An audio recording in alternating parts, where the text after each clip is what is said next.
بسم اللہ الرحمن الرحیم۔ حضرت نوح علیہ السلام کی مختصر سیرت۔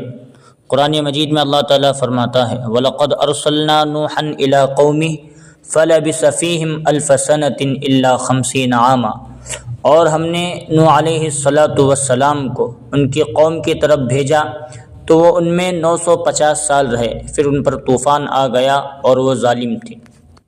حضرت نوح علیہ السلام اللہ کے پیغمبر تھے اور انہیں اپنی قوم کو اللہ کی عبادت کی طرف بلانے کی ذمہ داری دی گئی۔ آپ نے اپنی قوم کو کئی صدیوں تک نصیحت کی، لیکن وہ اکثر کفر اور گناہ میں مصروف رہے۔ حضرت نوح علیہ السلام نے صبر کیا اور لوگوں کو ہدایت دینے کی کوشش کی، لیکن بہت کم لوگ ایمان لائے۔